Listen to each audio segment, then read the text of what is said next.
Yes. Sir वो लड़की फिर आई है। कौन लड़की? यार काफ़ी दिनों से आ रही है, आपसे मिलना चाहती है। आप कहो तो मना कर दूं उसे? बुलाओ उसे। Okay sir.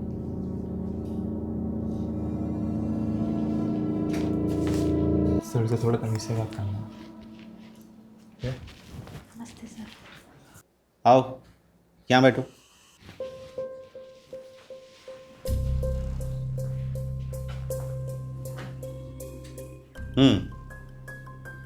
बताओ क्या बात है। मुझे पता लगा है तुम कई दिनों से हमारे डीएम ऑफिस के बाहर आकर खड़ी हो जाती हो। आपको पता था? आपके ऑफिस वाले तो कहते थे कि आप हो ही नहीं, झूठ बोलते थे। झूठ? झूठ नहीं बोलते थे। मुझसे यानी डीएम से मिलने के लिए कुछ प्रोटोकॉल होते हैं, अपॉइंटमेंट लेना पड़ता है। मैंने आपके बारे में पढ़ा था कि आप बहुत गरीब परिवार से थे, आप बहुत मेहनत करके यहाँ पे पहुँचे हो। सही पढ़ा था।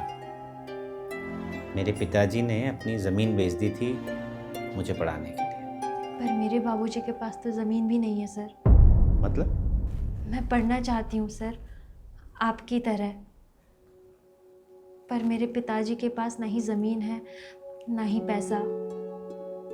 वो जैसे तैसे मुझे अब तक पढ़ा रहे हैं, लेकिन अब तो उन्होंने भी हाथ खड़े कर दिए। जैसे जैसे मेरी कक्षा बढ़ती जा रही है, किताबों का खर्चा भी बढ़ता जा रहा है। मेरी माँ की भी तबीयत अक्सर खराब रहती है। वो या तो माँ की दवाइयों का खर्चा उठा सकते हैं या फिर मेरी पढ़ाई का।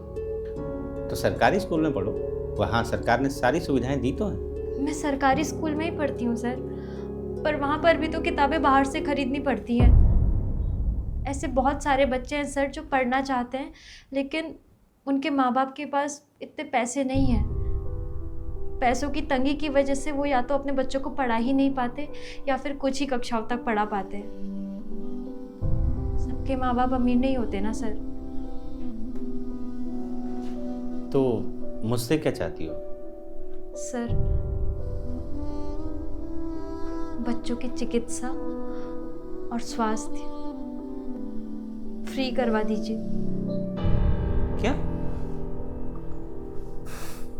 क्या कह रही हो तुम? सर, माँ बाप की सारी जमा पूंजी बच्चों की शिक्षा और उनकी चिकित्सा में चली जाती है। आप 15 साल से कम उम्र के बच्चों की चिकित्सा और उनकी शिक्षा फ्री करवा दीजिए। पर ऐसा कैसे हो सकता है? और सबसे बड़ी बात यह है कि ये सब मेरे अधिकार क्षेत्र में नहीं आता है। पर मैंने तो सुना है सर कि विदेशों में ऐसा होता है, तो यहाँ क्यों नहीं हो सकता? गलत सुना है तुमने। हो सकता है मैंने गलत सुना हो।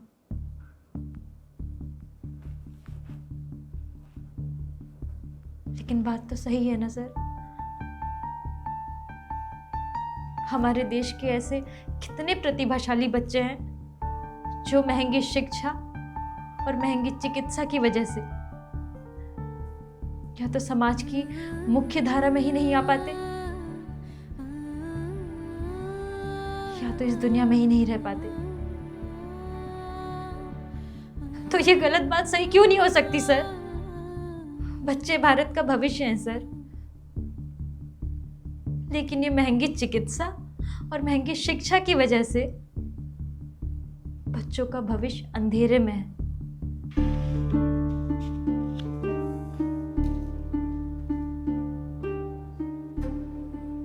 उस लड़की की बात में दम था, पर मैं मजबूर था कि जिस देश में शिक्षा और चिकित्सा इतना बड़ा धंधा बन चुके हैं, क्या वहां कभी शिक्षा और चिकित्सा फ्री हो सकती है?